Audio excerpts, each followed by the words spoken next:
Welcome back to the deep dive. Today we are tackling a question that really it underpins all of modern society, all of human cooperation. Right. How do we actually do it? How do we have a successful political dialogue when we as individuals, we live in completely different worlds? Exactly. And we're not just asking, how do we trade opinions back and forth? No. We're asking, how do we get to a large-scale political understanding? The kind of conversation that needs millions of people to land on a shared reality. A shared reality about things they haven't experienced. Profound things, yeah. Yeah. Like economic suffering, or the burden of a new regulation, or environmental damage that they have absolutely never seen or felt themselves. That gulf, right? That Yeah. gap between what one person lives and what another has to understand. That's the core challenge. It is. So our guiding premise today, and this is drawn from a lot of social science and behavioral research, is that the entire mechanism of a large-scale society, thinkers like Yuval Harari really emphasize this, it all hinges on this one incredible human ability. And that ability is the capacity to understand, to simulate, and to emotionally respond to experiences that are completely indirect. Right. How can a policymaker in a capital city genuinely grasp the lived reality of a small business owner thousands of miles away? Or, vice versa? Well, the answer is that it takes a really meticulously structured, multi-layered system. Okay. And our mission today is to unpack that system. We're going to go beyond the surface and look at the specific cognitive machinery, the powerful linguistic tools, and the complex group dynamics that all have to align perfectly for this indirect experience sharing to even have a chance. So we're going to give you a clear roadmap, and it starts, surprisingly, inside your own head. It has to. Okay, let's do it. We have to start at that foundational layer, the individual brain. Because if we want to understand a national dialogue, we first have to get how I can bridge the gap between me and just one other person. This is the cognitive, the psychological, the neuroscientific bedrock. Let's dig in.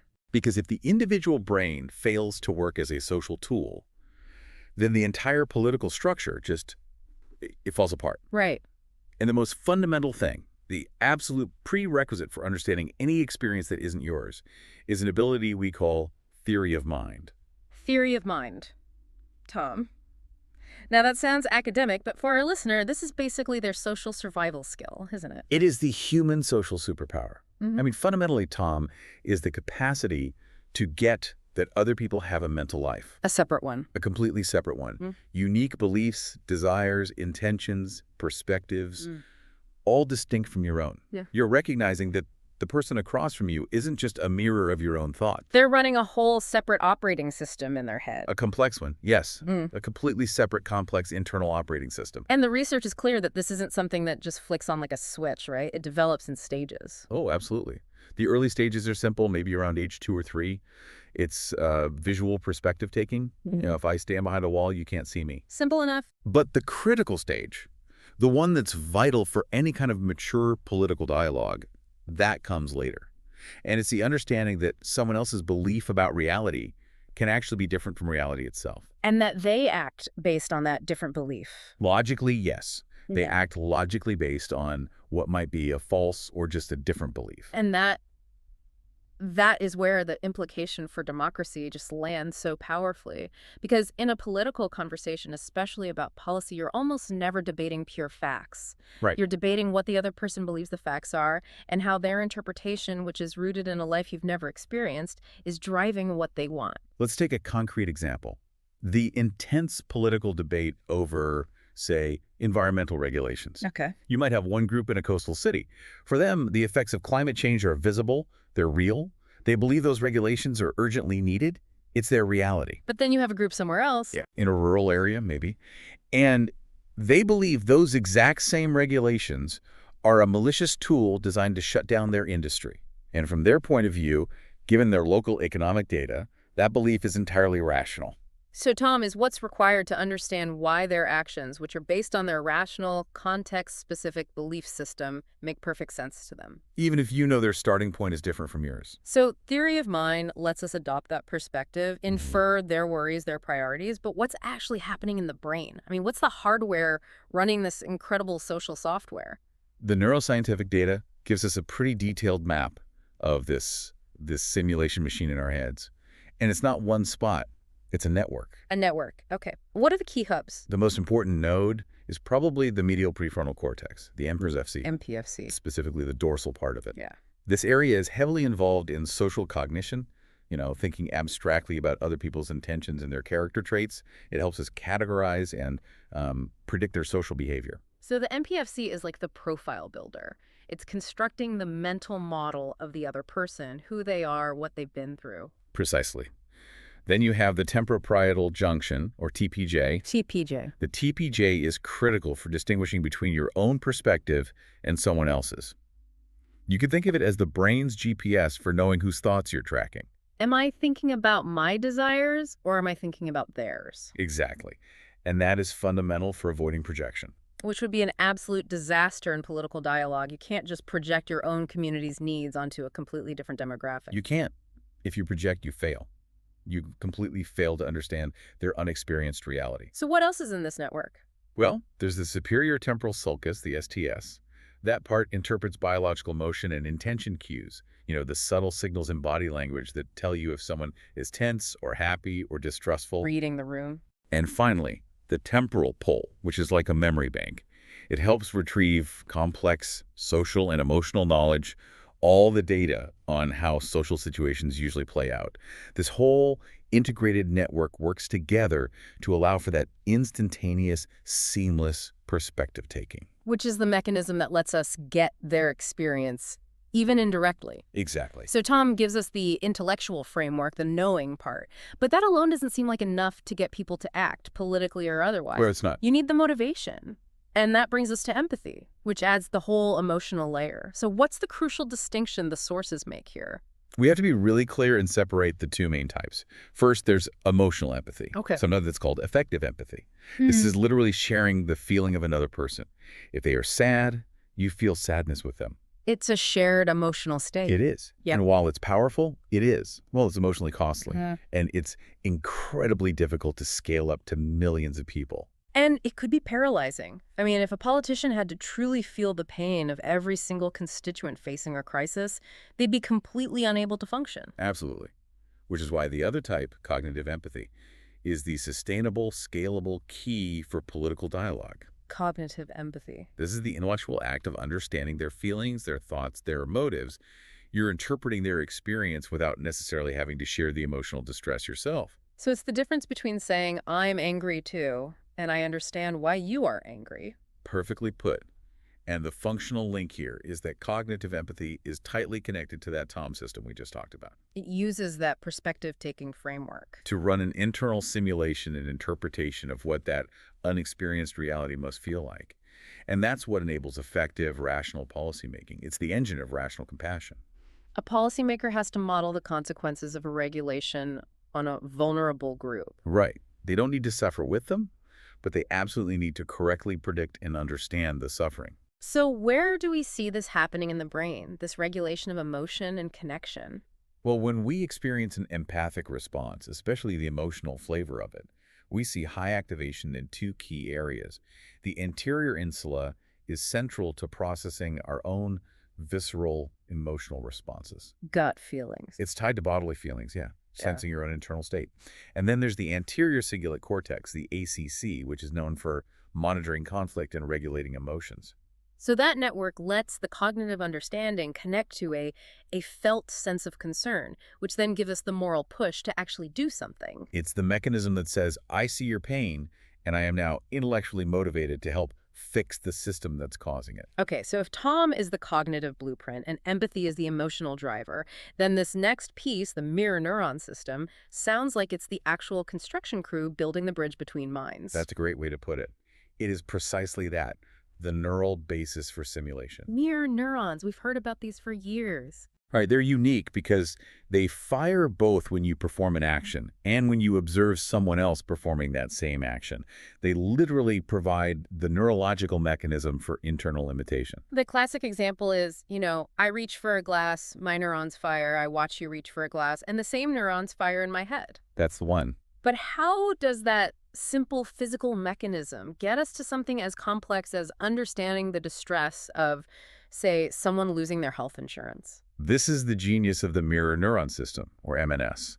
It goes so much further than just simple motor actions. It's crucial for internally simulating emotions and intentions. Ah, okay. So when you hear a story, a narrative about financial precarity, the MNS doesn't just simulate the physical action of signing papers.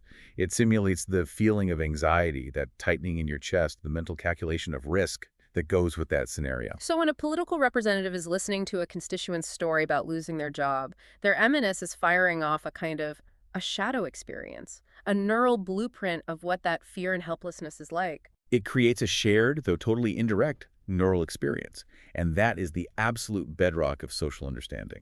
It seems like it would also be fundamental for social learning, for how we spread knowledge and experience through a society. It is. We learn social norms, political reactions, what counts as an appropriate emotional response in a crisis, just by watching others. And that's critical for building a cohesive, knowledgeable society that can actually form shared political goals. But wait a minute. If we are all naturally wired for this kind of simulation, why do we constantly see people, especially in politics, failing to use it? Why is it so easy to look at a political outgroup and just dismiss their reality entirely? That is the critical question. And it's the bridge between what we're talking about now and where we're going later. Okay. The MNS, this system, is highly sensitive to context. Research suggests that our empathy and our simulation are often automatically inhibited, they're downregulated, when we perceive the other person as being part of an outgroup. So if I see them as other, my brain just throttles back the empathy. Or if we perceive their suffering as somehow deserved. Our group identity, our social identity, can literally put a neural block on the MNS.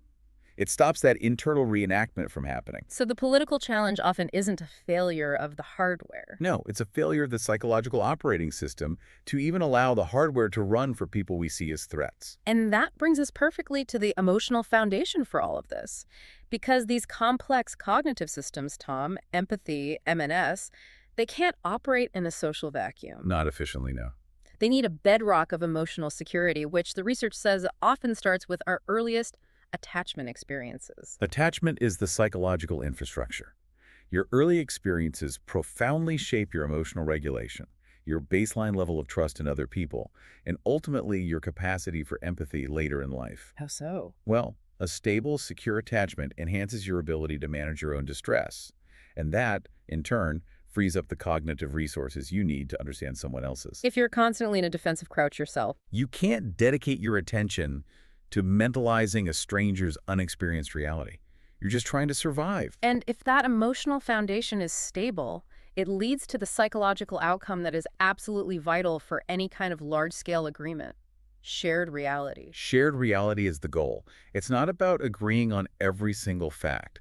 It's about establishing a pervasive sense of similarity and shared understanding that elevates trust and connection. So it's not we agree on this policy, it's we agree this type of problem is real and matters. Exactly. Even if our lived experiences are different, one person suffered a flood, another a wildfire, we agree that the experience of disaster recovery is a valid and urgent common meaning we can work on together. And what happens when that shared reality breaks down? How does that hamstring political dialogue? It becomes incredibly costly, just exhausting. If we don't share a basic reality, every dialogue devolves into a constant negotiation over the basic premises. You can't even get to the debate. You can't.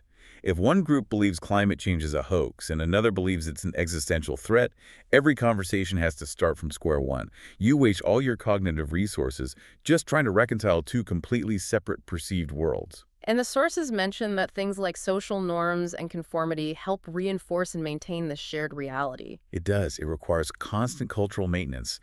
Shared reality gets stronger through social interaction. When we conform to certain norms within our group, it's not just about fitting in. It's a signal. It's signaling that we subscribe to the group's definition of reality, and that trust is necessary for individuals with different experiences to create common meaning and engage in productive conversation. And when this mechanism breaks down, you get the deep polarization we see today. Where distrust poisons even the most basic fact. Okay, so we've built the individual capacity. The brain is wired for simulation with Tom and the MNS. Right. It's motivated for rational connection through cognitive empathy. And we need this trusting environment, this shared reality for any of it to operate. But these internal skills, these local nonverbal cues like eye contact, they can't sustain a conversation across a country of 300 million people. Right. Time to scale up. Now we have to transition to the tools required to bridge millions of minds across vast distances. The sophisticated engine of language. Language is the great leap forward, isn't it? It's what takes that internal one-on-one empathy and turns it into mass political mobilization. It is. But as a tool, it's far more complex and, frankly, often more dangerous than we give it credit for. We're moving from the personal to the structural. Exactly.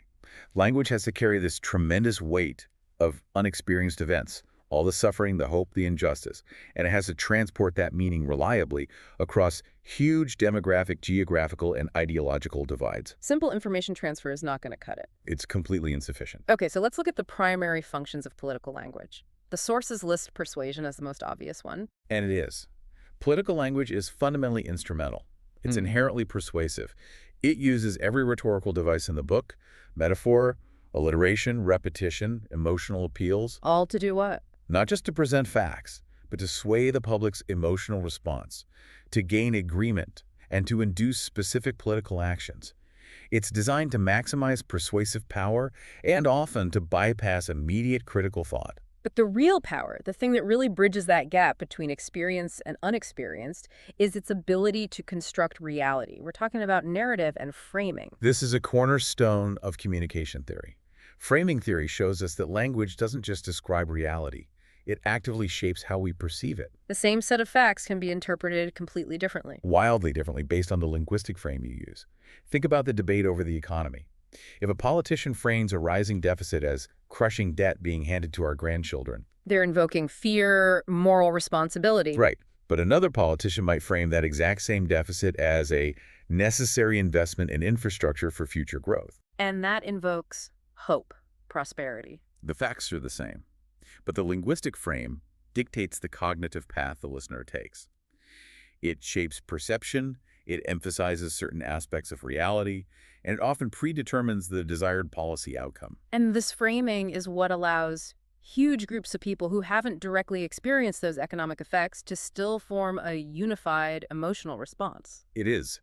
And the third major function links right back to our social brain identity formation. Ah, language as a team jersey. A very effective one. Language is a primary way we build and maintain large-scale groups.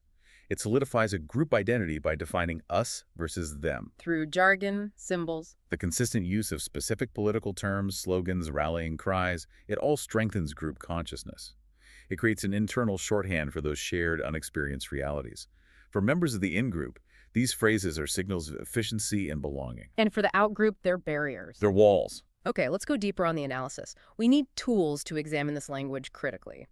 The sources say we have to understand political dialogue not just as communication, but as discourse. Right. Discourse is. Yeah. It's inherently entangled with power and ideology. So it's never neutral. Never. Political discourse is this complex web of power dynamics, underlying ideologies, identity politics, and deep-seated emotion. It is never a simple, neutral exchange of data. To untangle that web, we rely on methods like critical discourse analysis. Critical discourse analysis, or CDA. That sounds like an X-ray machine for political rhetoric. What does it actually show us that a simple reading would miss? CDA reveals how language is actively constructing and reproducing power relations and ideologies, often in very subtle ways. For example, CDA looks at how agents are represented. If a news story uses the passive voice, the factory was closed, it obscures who is responsible for that action. But if it says the corporation closed the factory, now it places accountability directly. CDA helps us uncover those hidden assumptions embedded in rhetoric, who's being ignored, who's being made responsible, and whose interest the language ultimately serves. That's a powerful tool for any critical listener. Now let's tie this back to the brain simulation we talked about earlier through something called conceptual metaphor theory. Yes, the work of scholars like George Lakoff is pivotal here. How do these huge abstract concepts, like global policy, become concrete enough for millions of brains to simulate them? This is a cornerstone of cognitive linguistics. It shows how we understand abstract concepts by mapping them onto concrete, often physical or spatial, metaphors that we already know. Because you can't really hold fiscal policy in your mind directly. You can't. It's too abstract. So we make it understandable by mapping it onto familiar experiences. Give me a political example of that mapping process. Sure. Take the national economy. We rarely talk about it abstractly. We frame it as a physical thing. We say the economy is fighting a recession. That's a war metaphor. Or a politician is leading us on a journey. That's a movement metaphor. Or when a leader says, we must tighten our belts, they're invoking a concrete bodily experience of constraint to explain a complex fiscal necessity. So when a political issue is framed as a war, it instantly triggers our MNS and all the cognitive machinery associated with struggle, sacrifice, a clear winner and loser. Right. Even if I've never fought in a war or faced that specific recession, I have a visceral internal model for what a fight feels like. Exactly. This linguistic mechanism is what allows millions of individuals to easily sympathize with and grasp complex political issues they haven't personally experienced. Language is the intermediary. It connects our individual political beliefs to this broader social meaning system.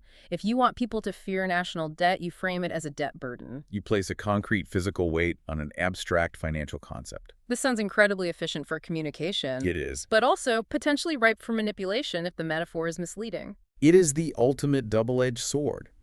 The very efficiency of the metaphor can lead to manipulation if it forces an interpretation that conveniently ignores other realities.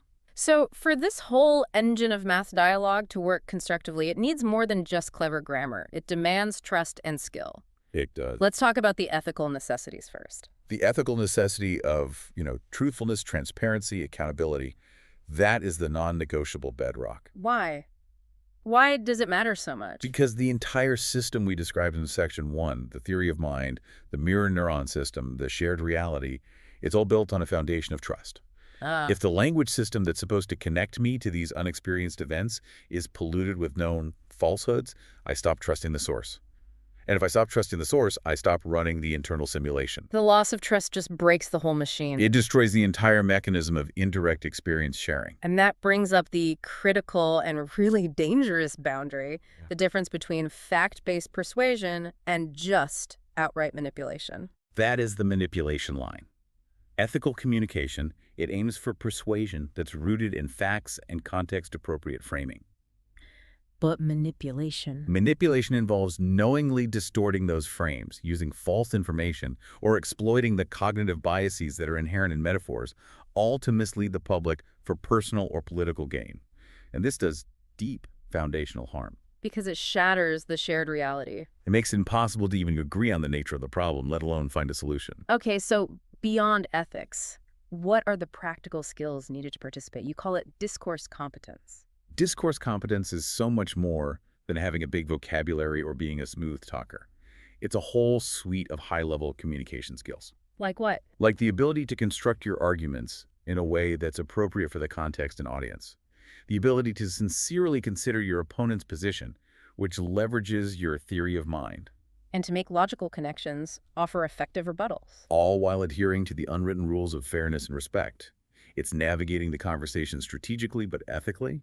And what about for us, the audience? What's the citizen's countermeasure to all this? The necessity of critical interpretation. Okay. To improve the quality of our democratic conversation, you, the listener, need critical thinking skills to interpret the hidden ideological intentions and power relations embedded in the language you hear. You have to be able to peel back the layers of metaphor and framing. To spot the war analogy being used to obscure an economic failure, for example.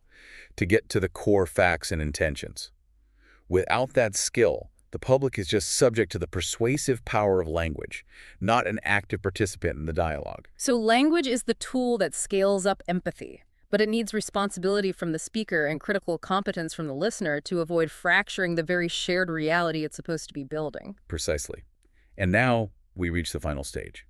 Because even with the best internal wiring and the most sophisticated language, if the room we're all speaking in is on fire, if the social environment is hostile, then the whole system breaks down instantly. We have to turn to the social container itself. And this final layer is really where the theory just smacks into reality. We've established we have the internal capacity, the TOM, and the scaling tools, the language. Right. But they are totally ineffective if the group environment itself encourages hostility and exclusion and polarization. We're shifting now into social psychology, which confirms that our political affiliations, they aren't casual choices. They are deeply, deeply integrated into our self-concept. And understanding that is the key to managing large-scale political dialogue. It is. So let's start with the foundational work of Henry Toshville and John Turner, social identity theory. What's the core mechanism here? The core principle is that our group memberships form a critical part of our own self-concept, our self-esteem. We get a sense of identity, of positive self-worth from the groups we belong to. A political party, a profession, a region? Any of them. And crucially, to maintain a positive social identity, we are motivated to favor our own group, our in-group, and to differentiate ourselves from or even actively exclude the out-group. Well, that immediately creates a massive problem for dialogue, because dialogue is about bridging gaps. But social identity theory says we're wired to highlight the differences. It creates the very foundation for conflict. Now, inside the in-group, the effect is actually positive for dialogue. How so? Shared identity promotes trust, cooperation, efficient knowledge exchange. The mirror-neuron system is on full throttle. Knowledge and experience spread rapidly. They achieve a really strong shared reality. But the second that group looks outward, the whole dynamic just flips on its head. Completely reverses. The need to protect that positive social identity leads to prejudice and discriminatory attitudes toward the outgroup. And that creates enormous barriers to dialogue. Communication defaults to us versus them. It defaults to antagonistic framing. Conflicts stop being about policy facts and become fundamentally about differentiating our identity. My party versus yours. My region versus yours. All designed to elevate the self-concept of the in-group. And this explains why it's so easy to dismiss the unexperienced reality of the other side. Because neurologically and socially, we have deactivated the mechanisms of empathy toward them. So the very strength that gives a group internal cohesion also builds the wall of exclusion it needs to define itself against others. It's a natural mechanism that is fundamentally counterproductive to finding a broad consensus. And this leads us to a really fascinating and often highly destructive phenomenon in political groups: horizontal hostility. Okay, this isn't the standard opposition fight. No, this is the internal bloodbath. Define horizontal hostility for us, because this is something we see constantly in modern politics. Horizontal hostility is antagonism that's directed between groups that actually hold very similar fundamental positions or values. But they reject small, nuanced differences. Tiny differences in method or ideology or purity. Think of the bitter conflicts you see during primary elections or within a social movement. It's fighting over the 10% where you disagree, instead of leveraging the 90% where you align. So instead of fighting the clear enemy, the outgroup, all the vitriol is aimed at the near enemy. Why is that often more destructive? It's often because that near enemy threatens the purity and the distinctiveness of your own positive social identity more directly. This type of hostility powerfully reinforces the internal identity of the fighting groups because you fixate on and exaggerate those minor differences. They become more important than the actual shared goal. Yes.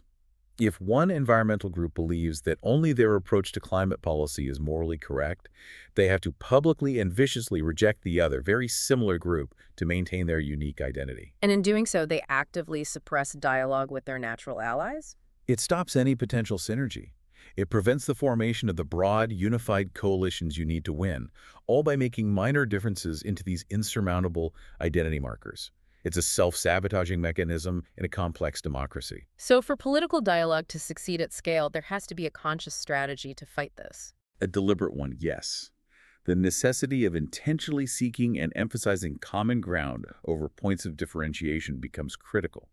It requires all of us, politicians and citizens, to override that natural impulse of social identity theory and horizontal hostility and actively look for shared goals. Which means using language, like we talked about in Section 2, to frame the discussion around what's universal, not what's different. Exactly. Okay, we established trust as coming from early attachment, but in the context of group dynamics, it feels like trust is something that has to be actively rebuilt in every single interaction. It is. It's the prerequisite for any kind of openness, especially in sensitive political talks.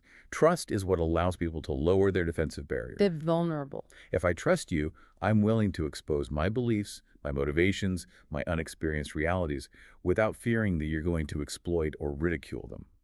Without trust, communication just stays superficial, guarded, and risk-averse. And this trust operates on the concept of psychological safety. What does that actually look like in a political discussion? Psychological safety is the feeling, the perception, that the consequences of taking an interpersonal risk like asking a naive question or admitting you're confused or sharing a politically vulnerable opinion won't result in punishment or humiliation. And it's established through tangible cues. Very tangible. Consistent, respectful eye contact, positive interaction energy, active listening. Leaders who model vulnerability themselves. So in a low-safety political environment, like a highly adversarial cable news debate, participants just withdraw from any meaningful engagement. They do. When safety is lacking, people become defensive. They focus all their cognitive resources on self-protection, not on perspective-taking, not on theory of mind. They shut down the M&S system toward the perceived threat. And they actively withdraw. The sources call this the vicious cycle. Adversarial relationships lack both trust and psychological safety. This creates an environment where people see each other as threats, which reinforces the defensive posture and makes any meaningful exchange of unexperienced realities impossible. The dialogue fails because the participants are just trying to survive the conversation. That's it. So the ultimate social goal is to move from that vicious cycle to one of connection, to cohesion. How does promoting group cohesion lead to better political dialogue? Well, group cohesion, which is things like mutual support, solidarity, shared experiences, it directly enhances trust and empathy. In a highly cohesive group, all those cognitive mechanisms from Section 1 function optimally. People are more willing to share because they trust the other person will engage with cognitive empathy, not judgment. Right, and that facilitates much higher quality political dialogue and cooperation. But again, we have to scale this from a tight-knit group to a huge electorate.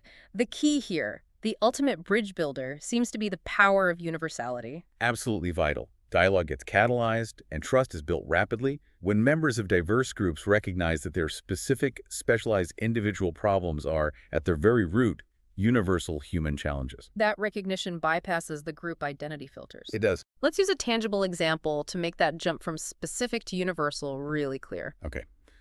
Consider two different lobbying groups. One is pushing for more government funding for specialized chronic illness treatments.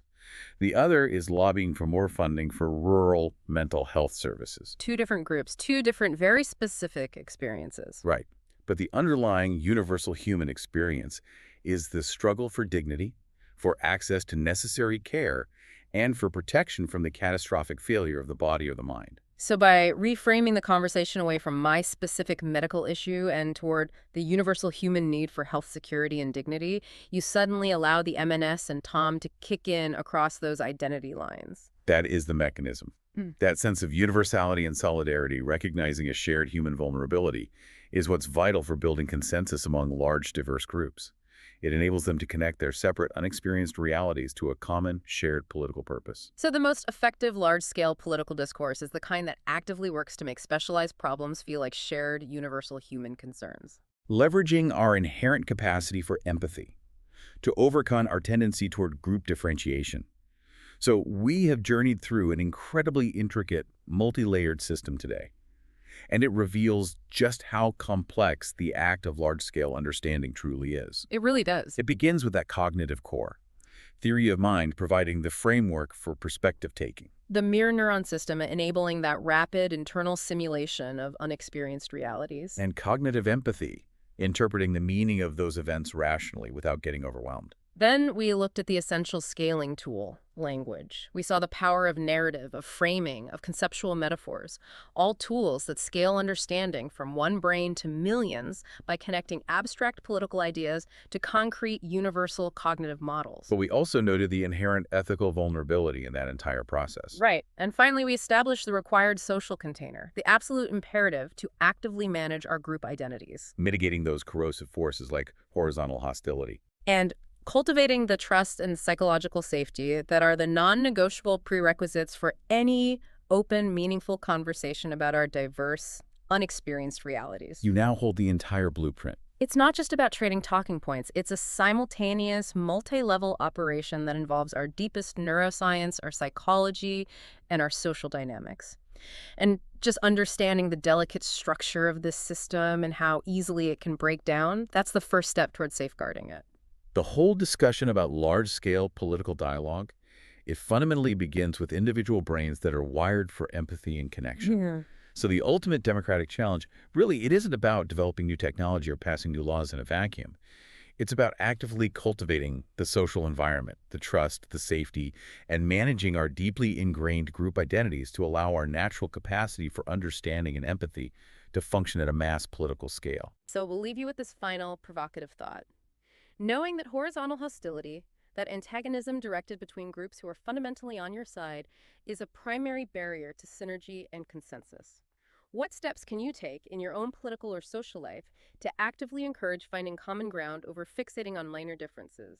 The next time you encounter the near enemy, try to look for the universal human concern that overrides that small, dividing frame.